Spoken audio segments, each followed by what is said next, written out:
Elected सरकार लोग हर 5 साल में चुनते हैं, तो ये राइट हमको संविधान से मिलता है। ये एक अलग विषय है कि इस संविधान के बनने में ये विचार हमारे पहले से थे, इसलिए ये संविधान में आए। जैसे कि कभी आर्टिकल 21 के बारे में कहा गया था कि आर्टिकल 21 जो है वो राइट टू लाइफ जो है वो हमको संविधान देता नहीं है। तो फेमस जजमेंट इन एडीएम जबलपुर सिर्फ उसको रिकग्नाइज करता है, जो हमारे पास हमेशा से है। ये डेमोक्रेटिक राइट्स और ये वैल्यूज हमारी हमेशा से है। संविधान में हमने इसको प्रिजर्व करके और एक शेप दी है।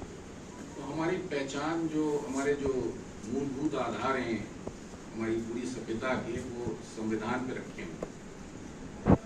इसके बारे में एक बड़ी इंटरेस्टिंग बात है। एक संविधान तो हर कंट्री में होता है, चाइना में भी है, रशिया में भी है, पर हमारा संविधान जो है वो बहुत से और संविधानों से कैसे अलग है। एक हार्वर्ड यूनिवर्सिटी के एक बड़े मशहूर प्रोफेसर थे पॉलिटिकल साइंस के, कार्ल जे फ्राइडरिक। उन्होंने एक किताब लिखी थी कॉन्स्टिट्यूशनल गवर्नमेंट एंड डेमोक्रेसी। तो और तो चीज़ें जो भी हैं, बस उसमें एक चीज़ बड़ी इंटरेस्टिंग थी सबके बारे में, जिसमें उन्होंने कहा था कि उन्होंने क्लासिफिकेशन जो होते हैं कॉन्स्टिट्यूशन के बड़े अलग अलग प्रकार से किए जाते हैं। उसमें एक क्लासिफिकेशन उन्होंने किया था कि there are some constitutionalist constitutions and others are non constitutionalist constitutions. तो इसमें क्या अंतर है, उन्होंने ये बताया था कि कॉन्स्टिट्यूशनलिस्ट कॉन्स्टिट्यूशन वो होते हैं जो सरकार और सोसाइटी और अथॉरिटीज और सबके एक्शंस को नियंत्रित कर सकते हैं, रोक सकते हैं, उनपे उन्हें टेस्ट किया जा सकता है। कहीं वो बेडरॉक होते हैं जिसके आगे हम लोग नहीं जा सकते, कोई नहीं जा सकता। और नॉन कॉन्स्टिट्यूशनलिस्ट कॉन्स्टिट्यूशन वो होते हैं जिसको जो लोग जो भी पावर में हो जैसे चाहे वो तोड़ दें। Non constitutionalist, so they only constitution in name. Our constitution is not like that. It is a very firm constitution. I do not mean to say that it is inelastic. जो हमारी सभ्यता है वो आगे बढ़ती रहती है, और जो हमारा संविधान है वो जैसे कहा जाता है एक लिविंग डॉक्यूमेंट है। It is not like any other statue.